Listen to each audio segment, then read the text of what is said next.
يا ربي بالمصطفى بلغ مقاصدنا واغفر لنا ما مضى يا واسع الكرم يا ربي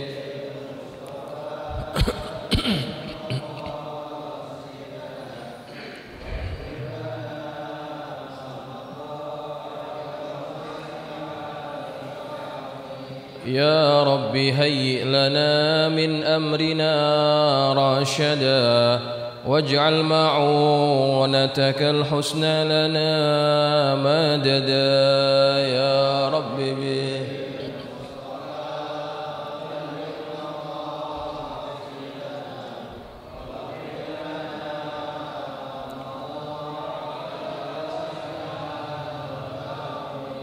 ولا تكلنا إلى تدبير أنفسنا فالنفس تعجز عن إصلاح ما فسد يا رب بالمصطفى واغفر لنا ما مضى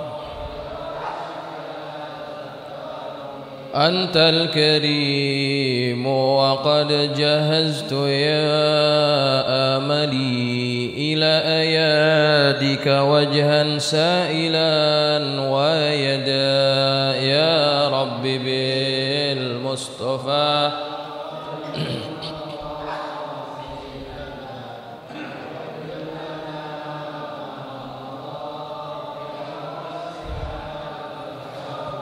اللهم صل وسلم وبارك عليه وعلى آله. الفاتحة على نية أن الله يفتح علينا فتوح العارفين ويفقهنا وإياكم في الدين ويرزقنا كمال الإخلاص واليقين. ثم الفاتحة إلى روح سيدنا وحبيبنا وشفيعنا رسول الله محمد بن عبد الله صلى الله عليه وسلم. ثم إلى روح آبائه وإخوانه من الأنبياء والمرسلين وآل كل منهم وصحابته أجمعين وتابعين لهم بإحسان إلى يوم الدين. وثم إلى روح مؤلف هذا الكتاب الشيخ الإمام النووي رحمه الله تعالى بأن الله ينفعنا بأسراره وأنواره وعلومه ونفحاته في الدين والدنيا والآخرة. وثم إلى روح مشايخنا ومعلمينا الحبيب عبد الرحمن بن محمد أسقاف. وثم إلى الكجي محمد شافعي هزامي. وثم إلى الكجي عبد الشكر رملي. وثم إلى الكجي حسين مرزقي. وثم إلى روح كهي شاف الأمصير. وثم إلى روح الحبيب علي بن عبد الرحمن أسقاف. وثم إلى روح كهي عبد الله شافي بأن الله يتغشاه من الرحمة والمغفرة. وإلى حضرة النبي المصطفى محمد صلى الله عليه وسلم. الفاتحة. أعوذ بالله من الشيطان الرجيم. بسم الله الرحمن الرحيم. الحمد لله رب العالمين الرحمن الرحيم مالك يوم الدين إياك نعبد وإياك نستعين اهدنا الصراط المستقيم صراط الذين أنعمت عليهم غير المغضوب عليهم ولا الضالين آمين. السلام عليكم ورحمة الله وبركاته. الحمد لله رب العالمين وبه نستعين على أمور الدنيا والدين. والصلاة والسلام على أشرف المرسلين سيدنا ومولانا محمد وعلى آله وأصحابه أجمعين. سبحانك لا علم لنا إلا ما علمتنا إنك أنت العليم الحكيم. رب اشرح لي صدري ويسر لي أمري واحلل عقدة من لساني يفقه قولي. أما بعد فإن أصدق الحديث كتاب الله تعالى وخير الهدي هدي محمد صلى الله عليه وسلم وشر الأمور محدثاتها وكل محدثة بدعة وكل بدعة ضلالة وكل ضلالة في النار. Hadirin jamaah yang dirahmati Allah sekalian, alhamdulillah, puji dan syukur kita panjatkan kehadirat Allah Subhanahu wa taala atas nikmat yang Allah masih kurniakan kepada kita, Dan kita bersyukur bahwa malam ini kita diberikan taufik oleh Allah, dikurniakan taufik oleh Allah sehingga dapat hadir duduk di majlis ilmu sambil kita menunggu datangnya waktu salat Isya. Kita lanjutkan iktikaf kita di masjid ini dengan sama-sama kita mempelajari hadis daripada Rasulullah SAW, yang mudah-mudahan apa yang kita pelajari ini menjadi ilmu yang bermanfaat untuk kita semuanya.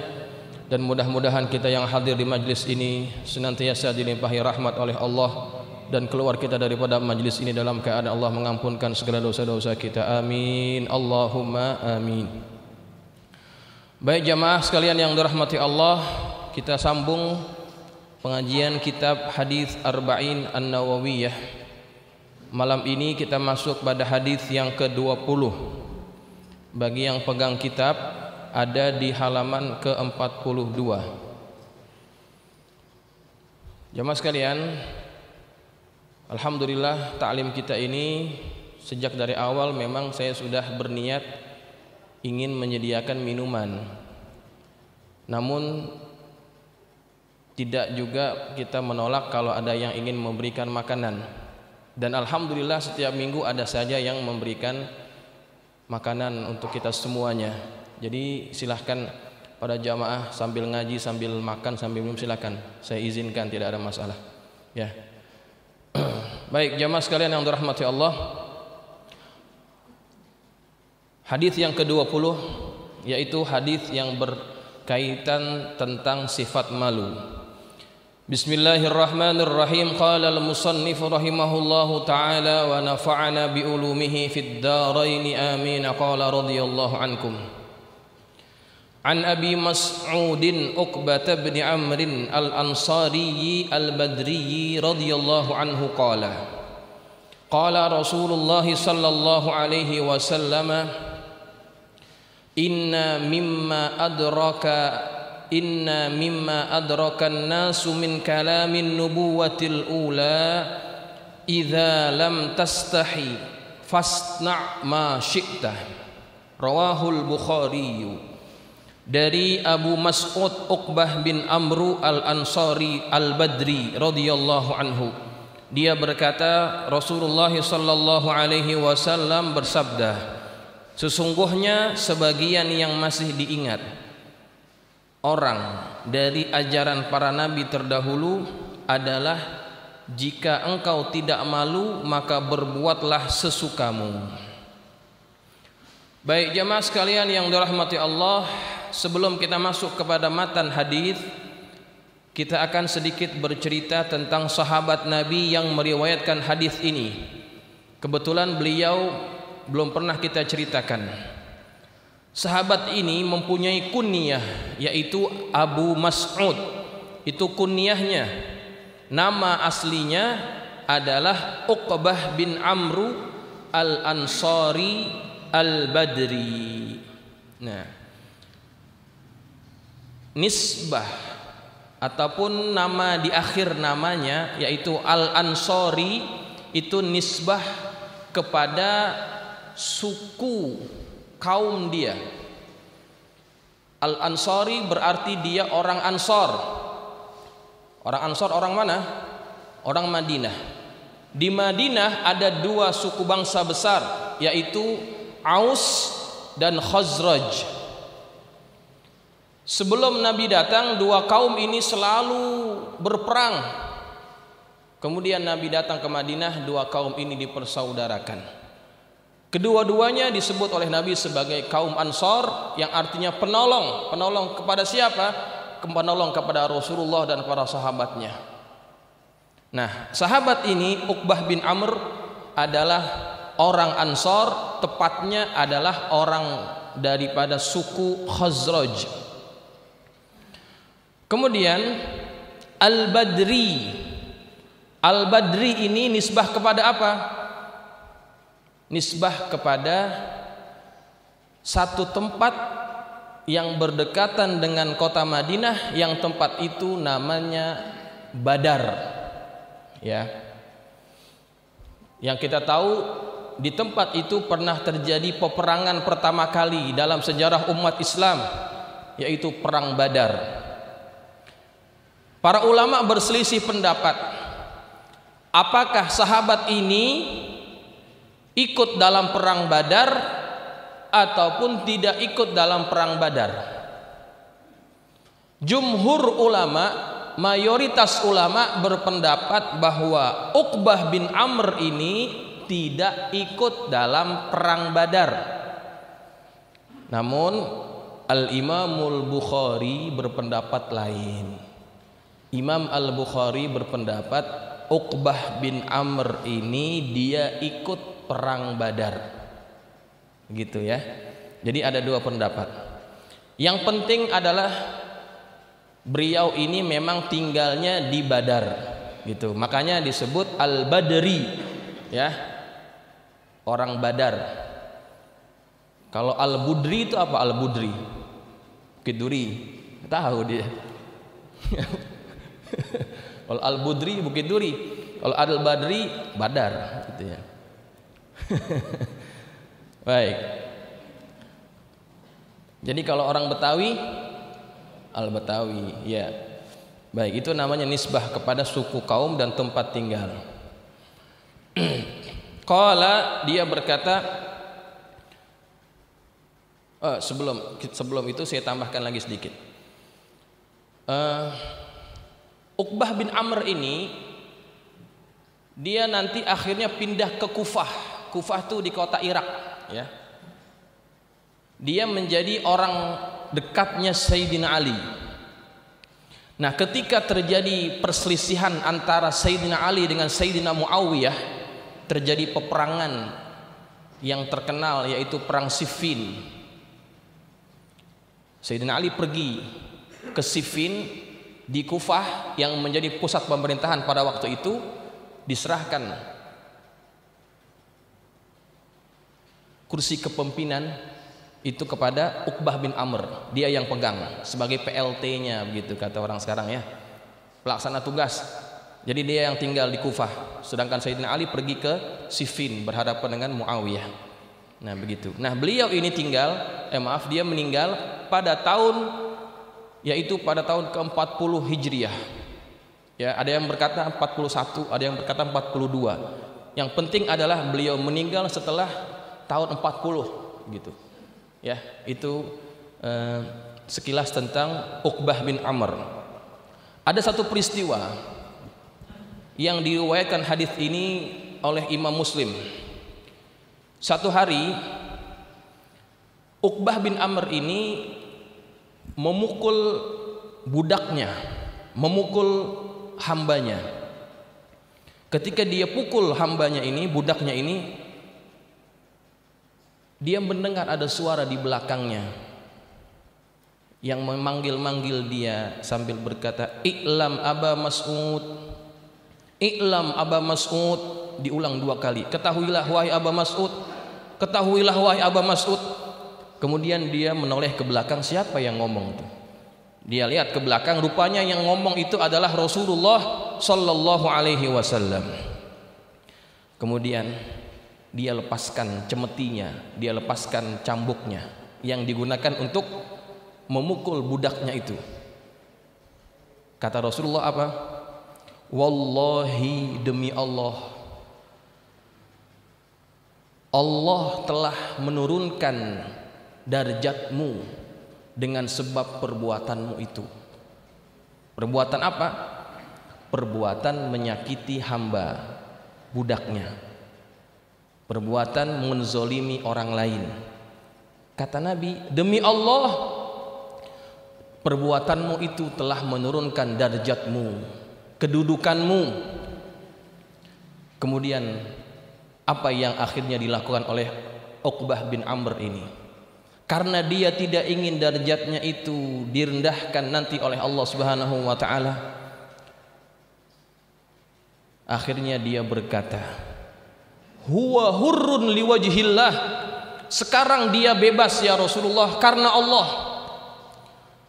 Dibebaskan budak itu lantaran Nabi menegur dia ketika dia memukul hambanya itu dan dilihat oleh Rasulullah sallallahu alaihi wasallam. Apa kata Nabi? Seandainya engkau tidak melakukan perkara tersebut, seandainya engkau tidak membebaskan dia, maka niscaya engkau akan dibakar oleh api neraka Allah Subhanahu wa taala. Ya, itu peringatan kepada kita bahwa setiap perbuatan kezaliman itu akan mengakibatkan orang yang melakukannya akan mendapatkan azab daripada Allah Subhanahu wa taala. A'udzubillah wal iyazubillah. Apalagi malam ini malam apa? Malam apa? Malam 1 Rajab. Bulan Rajab itu kan bulan yang dihormati oleh Allah Subhanahu wa taala. Inna iddatasy syuhuri indallahi 12 syahran fi kitabillahi yauma khalaqas samawati wal arda minha arba'atun hurum. Bilangan jumlah bulan dalam sisi Allah Subhanahu wa taala ada 12. Kemudian dari 12 itu ada 4 bulan yang dihormati. Kata Rasulullah sallallahu alaihi wasallam, "Thalathatun mutawaliyatun", 3 bulan berturut-turut. Zulqa'dah, Zulhijjah, Muharram. Wa Rajab Mudhar, dan Rajab Mudhar baina Jumada wa Sya'ban, antara 2 Jumada dan juga bulan Sya'ban. 4. Kenapa 4 bulan ini dihormati oleh Allah? 3 bulan yang berturut-turut itu berkaitan dengan persiapan bulan haji, persiapan ibadah haji. Maka tidak boleh orang berbuat kezaliman ataupun berperang pada bulan itu. Kenapa? Supaya orang yang ingin melaksanakan haji tidak terganggu dan mereka merasa aman. Itu tujuannya. Dan keputusan ini sudah Allah gariskan sejak zaman Nabi Allah Ibrahim alaihi salam. Maka ketika Nabi Ibrahim wafat diganti oleh anaknya, kemudian wafat terus, walaupun masyarakat Arab jahiliyah hidup dalam kejahilan, tetapi mereka tetap berpegang dengan aturan ini. Mereka menghindari perang pada 3 bulan ini, Zulqa'dah, Zulhijjah, Muharram, dan satu lagi bulan Rajab. Kalau yang 3 ini ada alasannya tadi kan, yaitu apa? Persiapan haji, supaya orang yang ingin melaksanakan haji tidak terganggu dan mereka merasa aman. Lalu Rajab ini kenapa dihormati juga? Karena bulan Rajab itu adalah bulan yang biasanya orang juga melakukan ziarah dan umroh, gitu. Makanya umroh yang paling afdal itu pada bulan apa? Bulan Rajab. Walaupun memang ada riwayat yang lain, umroh bulan Ramadan juga pahalanya besar. Tetapi pada tradisi masyarakat Arab, bulan Rajab juga dijadikan bulan yang biasa dilakukan untuk ziarah dan juga melakukan umroh. Maka untuk tujuan itu dilarang orang-orang Arab melakukan peperangan pada waktu itu, supaya orang yang ingin haji dan orang yang ingin umroh tidak terganggu, gitu tujuannya. Kemudian di akhir ayat itu Allah Subhanahu wa taala juga menyebutkan, "Fala tazlimu fihinna anfusakum", janganlah kalian melakukan kezaliman terhadap diri kalian pada bulan-bulan itu. Kezaliman di sini maksudnya apa? Melakukan perbuatan dosa. Karena apa? Karena bulan itu adalah bulan mulia. 4 bulan itu adalah bulan yang dimuliakan oleh Allah. Maka perbuatan dosa itu dianggap mengotori bulan yang mulia. Rajab itu terambil dari perkataan tarajjab, artinya ta'zim, pengagungan. Jadi orang yang melakukan dosa pada bulan Rajab ataupun 3 bulan yang lain tadi yang dihormati, bukan hanya amal ibadahnya ditingkatkan dan lipat gandakan oleh Allah, tetapi juga dosa yang dilakukan pada bulan tersebut juga dilipat gandakan. Ini rumus ya. Setiap kali Allah tingkatkan amal pahala, dilipat gandakan ganjarannya oleh Allah. Pada masa yang sama apabila orang melakukan satu perbuatan dosa, dosanya juga akan dilipat gandakan oleh Allah Subhanahu wa taala. Siapa yang katakan? Para ulama, di antaranya Al-Imamul Qurtubi menyebutkan perkara itu. Maka hati-hati, jangan kita melakukan perbuatan dosa apalagi kezaliman kepada orang lain. Karena apa? Karena ada 2 dosa yang disegerakan balasannya oleh Allah bukan nanti di akhirat, tetapi di mana? Di dunia ini. Apa itu? Babani muajjalani aqibatuhuma fid dunya, dua pintu dosa yang akan disegerakan oleh Allah balasannya di dunia. Al-baghyu wal uquq, kezaliman dan juga durhaka kepada kedua orang tua kita. Sebelum orang ini mati, Allah akan tunjukkan balasannya kepada dia atas kezaliman yang mereka lakukan. Maka hati-hati jangan buat zalim pada bulan ini terutamanya. Ya. Dan Allah itu maha adil, Allah maha melihat setiap perbuatan hamba-hambanya. Ya, Allah akan seadil-adilnya membalas perbuatan mereka dan hindari perbuatan zalim ini. Ya, terutama pada bulan Rajab ini. Ya, ada satu kisah. Ya, kisah ini disebutkan oleh banyak ulama, di antaranya Al-Imam Al-Ghazali juga sebut. Satu ketika Nabi Allah Musa alaihi salam, dia ingin dipertunjukkan oleh Allah bagaimana Allah itu bersifat adil, berlaku adil kepada hambanya. Kemudian Allah menyuruh Nabi Musa untuk pergi ke satu sumur. Kamu pergi ke satu sumur, lihat apa yang terjadi di situ. Jangan buat apa-apa, lihat saja. Maka kemudian Nabi Musa datang ke tempat tersebut. Nabi Musa bersembunyi. Kemudian datang seorang pengendara kuda. Kemudian dia turun daripada kudanya, dia ambil air. Kemudian dia tidak sadar kantongnya itu jatuh. Kantongnya isinya duit sebanyak 1000 dinar. Jatuh, dia nggak sadar. Dia langsung naik, lanjutkan perjalanannya. Tidak lama kemudian datang seorang anak kecil, ngambil air, kemudian dilihat ada kantong. Kantongnya itu diambil, dibawa pulang. Datang lagi satu orang. Orang ini sudah tua, matanya buta. Ngambil air, minum, kemudian dia istirahat. Tidak lama kemudian datang lagi si pengendara kuda ini. Datang, kemudian dia lihat ada orang tua ini, langsung ditegur, "Mana duit aku? Mana duit aku?" Orang ini bingung, kenapa tiba-tiba datang minta duit? "Aku tidak tahu duitmu. Jangan banyak alasan. Tidak ada orang lain di tempat ini selain engkau. Apakah engkau tidak melihat bahwa mataku ini buta?" Kemudian orang ini pun marah-marah. Orang kalau mau ngambil duit nggak perlu pakai mata, pakai tangan gitu. Kata dia. Tapi aku memang tidak melihatnya. Ya, jangan banyak ngomong. Akhirnya karena nggak mau ngaku, diambil pedangnya, dibunuh orang tua ini. Dibunuh. Digeledah, tidak ketemu. Memang bukan dia yang ngambil, si anak kecil itu yang ngambil. Nabi Musa semakin heran. Semuanya perkara zolim, ya kan? Pertama, ada anak kecil ngambil duit orang, zolim kan? Zolim. Kemudian tiba-tiba ada orang yang tidak bersalah dibunuh, zolim juga. Ya Allah, tunjukkan apa maksudnya? Apa maksud daripada semua ini? Baru kemudian Allah jelaskan, ketahuilah bahwa anak kecil yang mengambil duit itu, dia mengambil memang haknya. Karena ayahnya dulu pernah diambil duitnya oleh si penunggang kuda itu.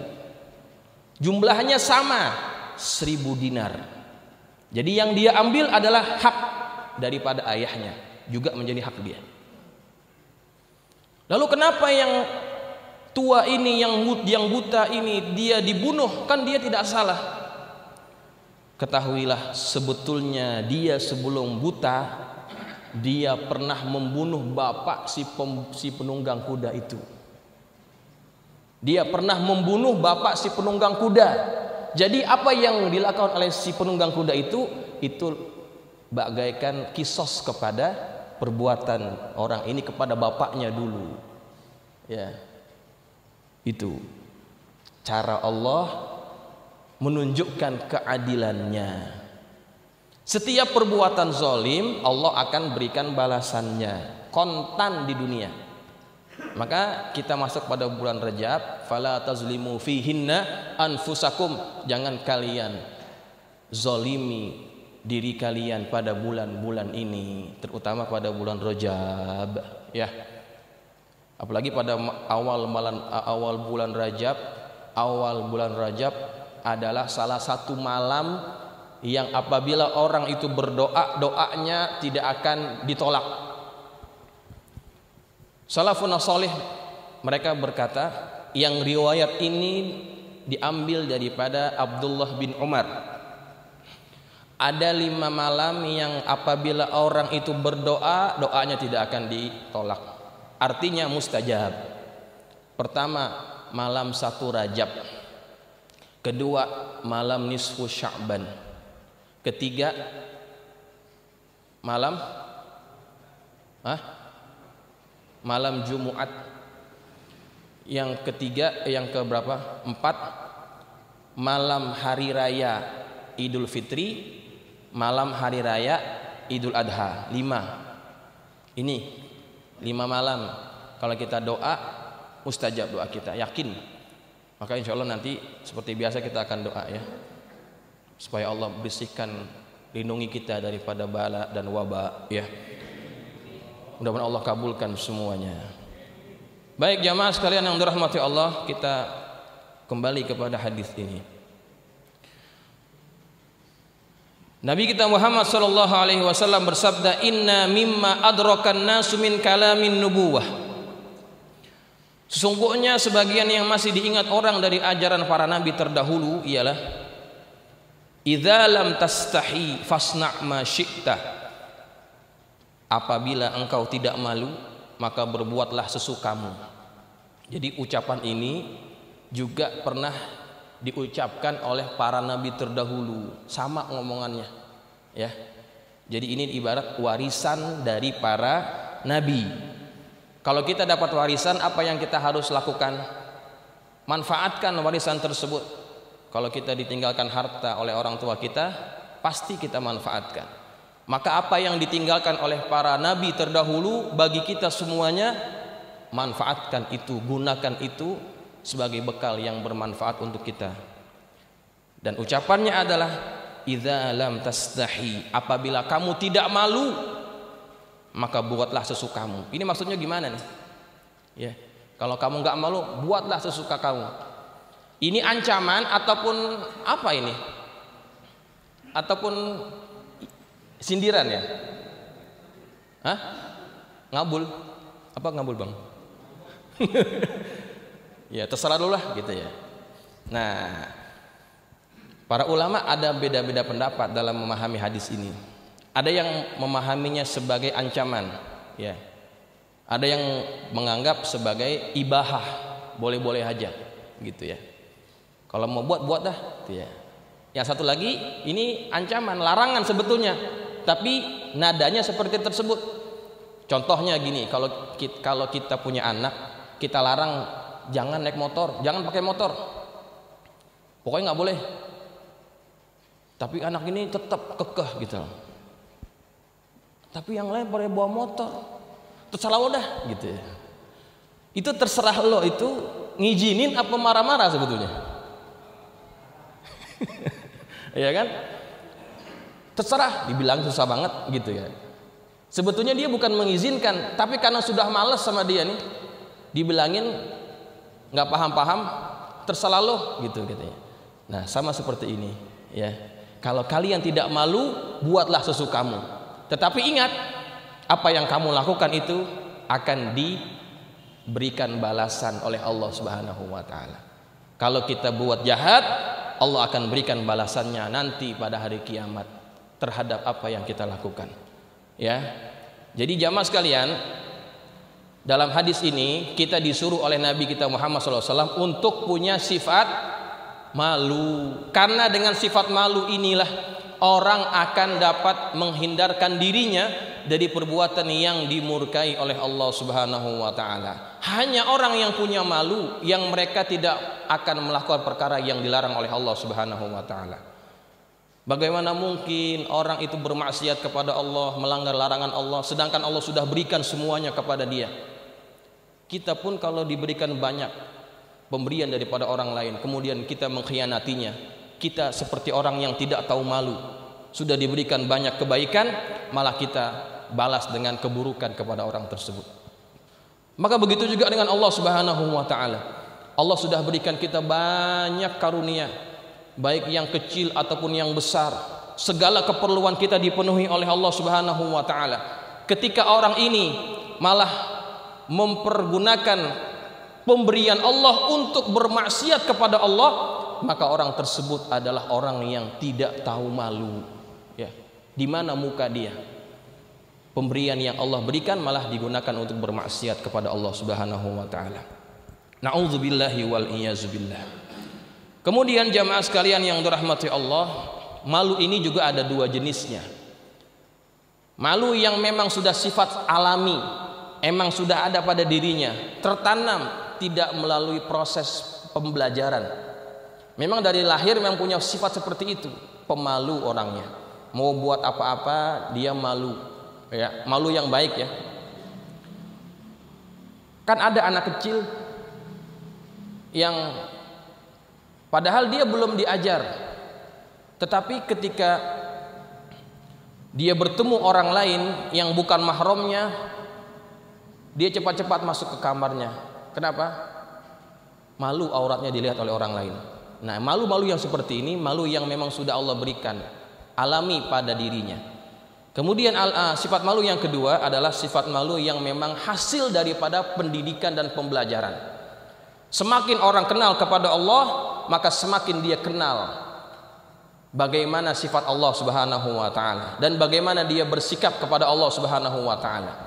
Malu dia kalau bermaksiat kepada Allah Subhanahu wa taala. Nah, ini sifat malu yang kedua, sifat malu yang terhasil daripada hasil ma'rifat kita kepada Allah, ya, kenal kita kepada Allah. Seperti apa yang terjadi kepada Nabi Allah Ayub alaihissalam. Ya, Nabi Ayub kan Allah uji ya dengan ujian yang banyak dan berat. Allah habiskan harta bendanya, Allah wafatkan anak-anaknya, Allah berikan penyakit yang parah. Kalau kita cuma COVID, ya, cuma dipotong gaji, bisnis agak kurang sedikit, itu belum ada apa-apanya dibanding dengan ujian Nabi Allah Ayub alaihissalam. Nabi Allah Ayub itu diuji, masya Allah, luar biasa, dahsyat. Sampai-sampai dalam riwayat disebutkan bahwa Nabi Ayub pernah marah kepada istrinya. Ketika pulang ke rumah, dilihat rambut istrinya sudah pendek. Ya, rambutnya kan panjang, kemudian tiba-tiba pulang pendek. Ditanya oleh Nabi Ayub, kemana rambutnya? Apa kata istrinya? Aku jual. Aku jual. Untuk apa? Untuk makan. Rupa-rupanya rambut waktu itu masih laku juga zaman itu. Ya. Buat apa itu? Buat hair extension apa mana? Nyambung-nyambung rambut, buat wig atau yang sebagainya. Laku pada zaman itu. Nabi Ayub marah. Karena apa? Rambut itu kan aurat, ya kan? Nabi Ayub dia bernazar, kalau aku sembuh aku akan pukul engkau 100 kali pukulan. Gitu. Sampai begitu sekali keadaannya, sampai susah begitu, sampai rambutnya dijual. Coba. Satu ketika Nabi Ayub diminta oleh istrinya, berdoalah kepada Allah. Berdoalah kepada Allah, minta Allah sembuhkan penyakitmu, engkau kan Nabi. Maka apa kata Nabi Ayub? Aku malu, gitu. Malu aku minta sama Allah. Kenapa? Belum sebanding nikmat kesenangan yang kita alami dengan penderitaan yang kita alami. Baru berapa tahun aku sakit, sedangkan nikmat senang yang kita rasakan masih terlalu banyak, masih terlalu jauh dibandingkan dengan nikmat kesusahan ini.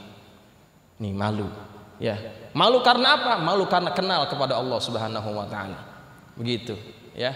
Nah, ini malu yang sebegini terhasil karena adanya pembelajaran. Semakin orang kenal kepada Allah, maka orang akan semakin mempunyai sifat malu.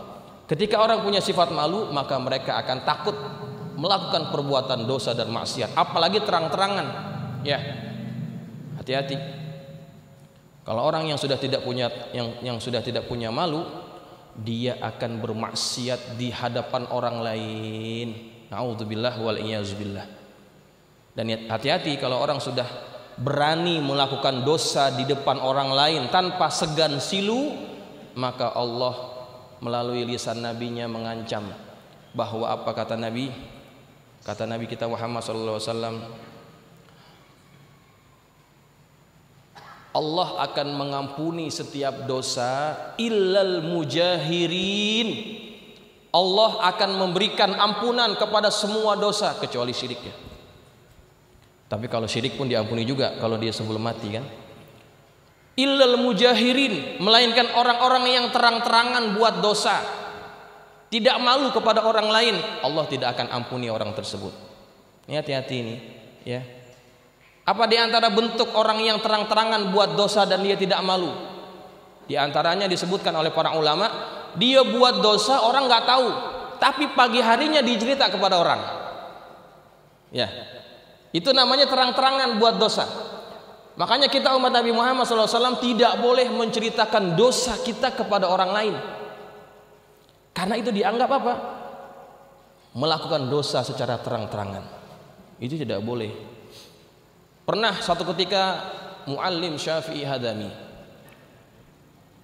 didatangi oleh satu keluarga, ya, ada anak perempuannya datang. Dia cerita bahwa anaknya ini mau menikah,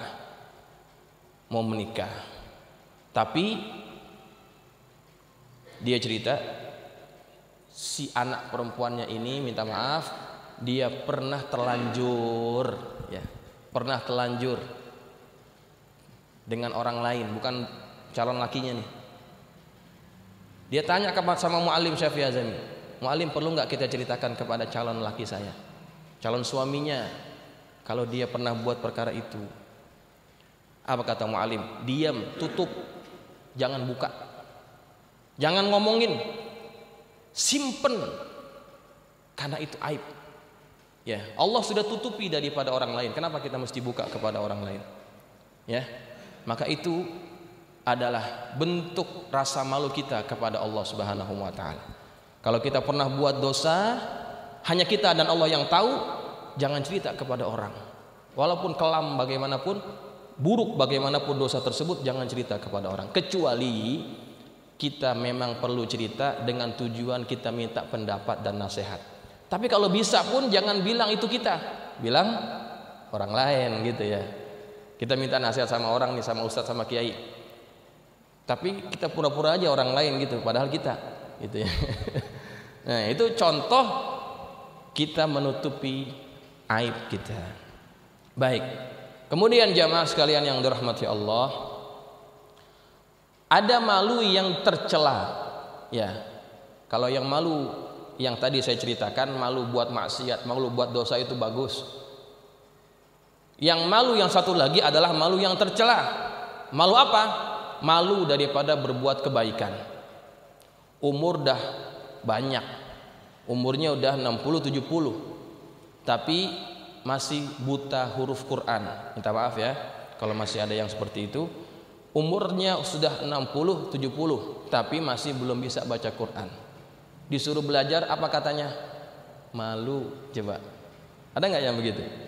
Ada ya, malu. Kenapa? Masa belajar Iqra lagi gitu. Nah, malu yang sebegini, malu yang tercela. Kenapa? Dengan sebab adanya rasa malu ini, kita akan rugi dunia akhirat. Ya, rugi. Ketika orang lain menggondol banyak pahala, baca Quran kan paling gampang dapat pahala tuh. Satu huruf dibalas berapa? Wah, satu huruf dibalas 10. Apalagi nanti kalau bulan Ramadan, kalau kita baca Quran lancar, banyak pahala yang kita dapat. Tapi kalau kita nggak bisa baca Quran sampai umur setua ini misalkan, masih nggak bisa baca Quran, kemudian ketika disuruh belajar kita malu, rugi kita. Nah, malu yang sebegini adalah dhafun, kelemahan, kerugian besar bagi kita. Maka jangan kita punya malu dalam perkara yang sebegini. Sampai umur setua ini nggak tahu rukun sholat, nggak tahu rukun wudhu, nah kan rugi ya. Sampai setua ini nggak tahu bacaan doa kunut contohnya, kan rugi. Ketika disuruh belajar malu. Ini malu yang sebegini nggak perlu ada, harus dihilangkan. Kalau memang kita betul-betul sayang pada diri kita sendiri, ya, yang tahu diri kita ya kita sendiri. Ya, kalau kita diam-diam aja orang nggak tahu kalau kita nggak tahu, ya kan? Kita perlu tunjukkan bahwa kita memang perlu diajar. Saya waktu di Malaysia itu banyak murid-murid saya yang datang kepada saya hanya untuk belajar Iqra dari awal gitu. Umurnya ada yang 60, ada yang 70. Diajarinnya susah. Kenapa susah? Lidahnya sudah kaku. Tapi mereka punya semangat yang tinggi untuk belajar baca Quran. Walaupun lambat sedikit, tapi akhirnya mereka mampu juga dari Iqra 1, 2, 3 sampai khatam masuk Quran. Ya. Akhirnya bisa baca Quran. Nah, memang waktu awal-awalnya berat. Kenapa? Belajarnya baca Iqra, ya kan? Bacaan yang biasa dibawa sama anak-anak TPA. Kita sudah setua ini baru mau belajar itu. Malu, ya kan? Kalau orang yang enggak ini malu, tapi malu begitu, malu yang tidak ada tempat, yang tidak sesuai pada tempatnya. Jangan punya sifat rasa malu seperti itu. Buang, lawan kalau kita sayang sama diri, ya. Ya, kalau kita enggak lawan punya sifat tersebut, sampai mati kita nggak bisa baca Quran. Nanti kalau kita mati dibangkitkan oleh Allah Subhanahu wa taala, Allah tanya, kemana umur yang aku berikan kepadamu, buat apaan? Kenapa sampai mati nggak bisa baca Quran? Apakah sibuk sangat waktumu sampai tidak sempat belajar Quran? Ngomong apa kita waktu itu sama Allah? Ya, sibuk apaan? Ini itu. Semua tidak akan diterima oleh Allah Subhanahu wa taala. Kenapa kamu katakan sibuk? Yang lain pada nggak bisa belajar Quran. Contoh ya. Nah, itu mesti kita sadari betul. Bayangkan keadaan bahwa kita nanti akan ditanya oleh Allah Subhanahu wa taala. Tidak akan bergerak kaki hamba pada hari kiamat sebelum Allah tanya. Di antara yang Allah tanya apa? Kemana umurmu kamu habiskan? Buat apa kamu habiskan umurmu?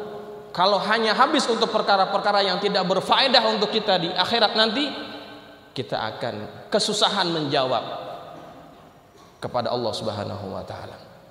Ya, selagi kita masih diberikan umur, kesehatan, masih banyak orang yang masih mau ngajarin kita, datang dan minta diajarin, begitu.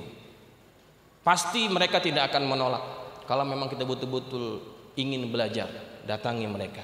Tempat kita ini masih terlalu banyak guru-guru yang bisa mengajar. Ya, kita bukan tinggal di pelosok kampung, di desa yang tidak ada orang yang bisa ngajar. Banyak yang boleh mengajar kita. Datangi mereka, ya, minta diajarin sama mereka. Bahkan kalau mau belajar sama saya pun saya tidak akan menolak. Saya pernah diamanahkan oleh guru saya, Syekh Samir. Dia orang Palestina. Waktu itu saya belajar Quran sama dia, ingin betulkan bacaan Quran. Sebelum belajar, sebelum mulai ngaji gitu ya, dia pesan sama saya pesan sama kamu seperti pesan ini juga disampaikan oleh guru-guru saya. Kata dia, kalau ada orang yang mau belajar jangan ditolak, jangan pernah ditolak gitu ya. Kemudian dia bilang lagi, jangan jadikan apa yang engkau ajarkan itu sebagai jalan untuk mencari keuntungan duniawi gitu. Maksudnya jangan suka naruh harga, naruh tarif. Kalau mau belajar sekian. Dia pesan begitu, jangan begitu. Ya, dia pesan seperti itu. Nah, jadi ini yang perlu kita perhatikan. Jadi malu yang seperti tadi yang saya ceritakan itu tidak perlu ada pada diri kita. Kalau kita memang tidak tahu tentang agama, belajar dengan guru-guru kita. Tidak tahu tentang Quran, belajar dengan guru-guru kita. Ya, baik jamaah sekalian. Ada yang ingin bertanya, silakan.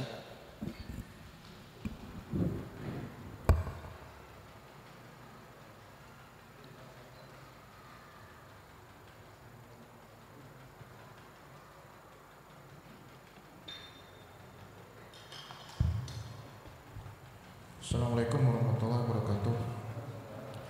Yang ingin saya tanyakan berkaitan dengan tahun Hijriyah sama bulan-bulan Hijriyah.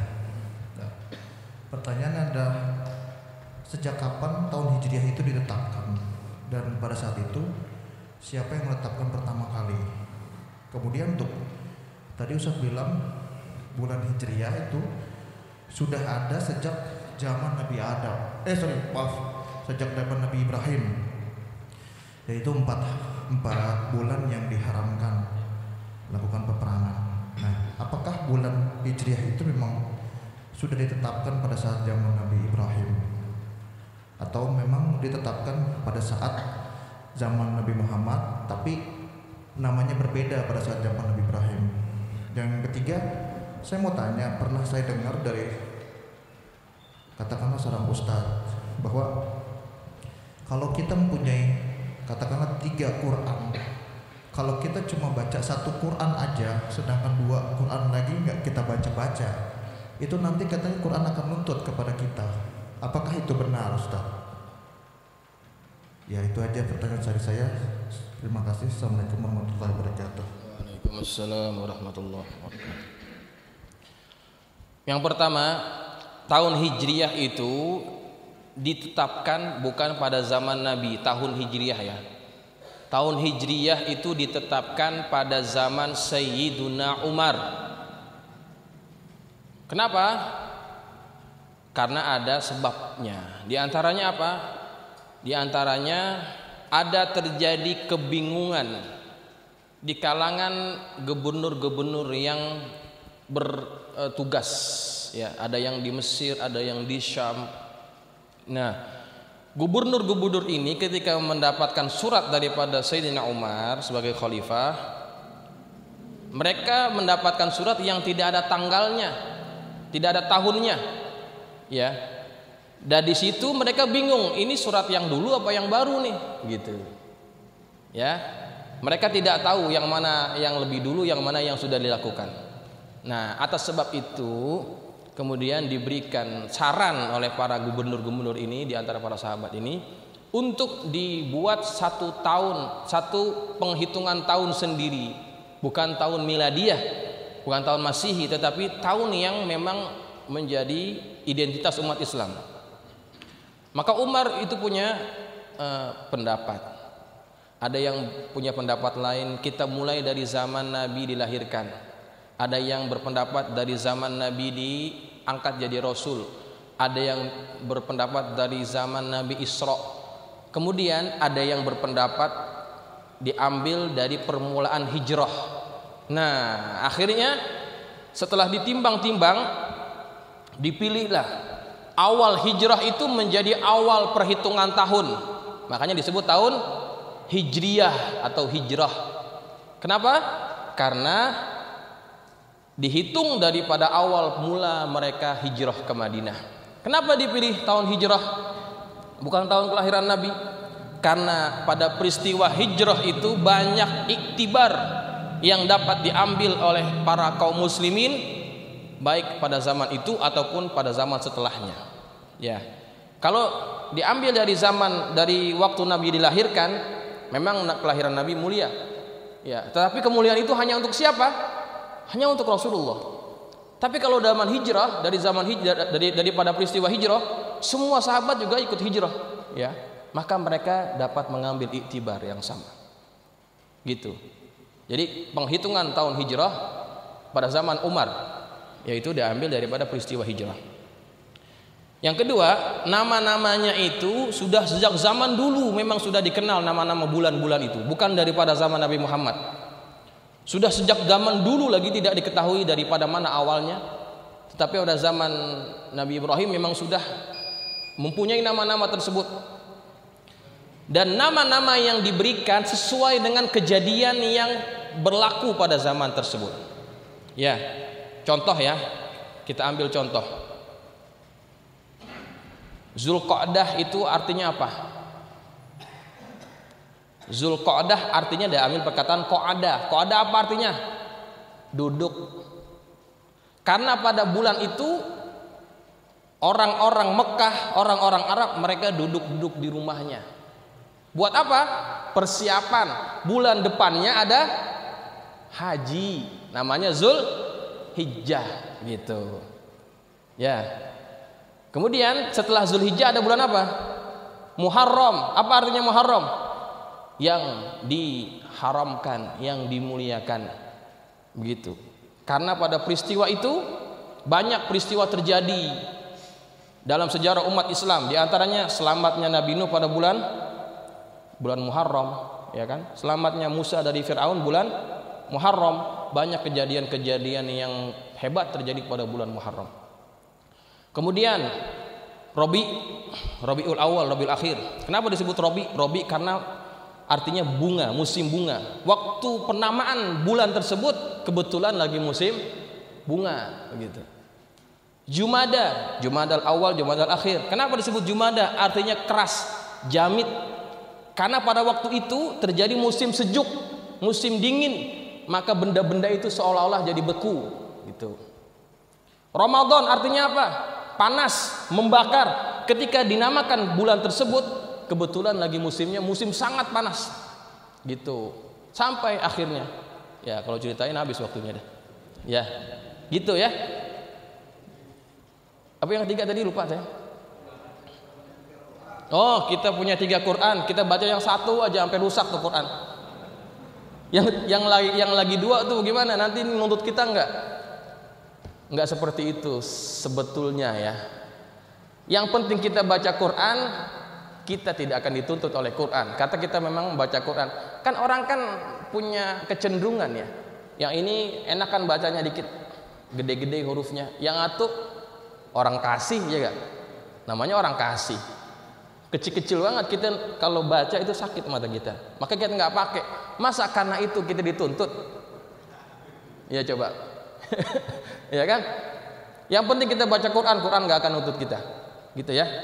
Oke, mudah-mudahan jelas ya. Mudah-mudahan bermanfaat ta'lim kita. Al-Fatihah. A'udzubillahi Bismillahirrahmanirrahim. Alhamdulillahirabbil alamin. Ar-Rahmanir-Rahim. Maliki yaumiddin. Iyyaka na'budu wa iyyaka nasta'in. Ihdinas siratal mustaqim. Shiratal ladzina an'amta 'alaihim ghairil maghdubi 'alaihim waladdallin. Bismillahirrahmanirrahim. Alhamdulillahirabbil alamin wassalatu wassalamu ala asyrafil mursalin sayyidina maulana Muhammadin wa ala alihi wa ashabihi ajma'in. Allahumma anfa'na bima 'allamtana wa 'allimna ma yanfa'una. Allahumma zidna wa la tanqusna wa akrimna wa la tuhinna wa atina wa la tahrimna وآثرنا ولا تؤثر علينا وأرضنا وارض عنا اللهم إنا نسألك بحق فاطمة وأبيها وبعلها وبنيها افتح علينا وعلى أولادنا وتلاميذنا فتوح العارفين فقهنا وإياكم في الدين وارزقنا كمال الإخلاص واليقين اللهم ارزقنا فهم النبيين وحفظ المرسلين وإلهام الملائكة المقربين برحمتك يا أرحم الراحمين اللهم اجعلنا من الذين يستمعون القول فيتبعون أحسنه وصلى الله على سيدنا محمد وعلى آله وصحبه وسلم والحمد لله رب العالمين والسلام عليكم ورحمة الله وبركاته.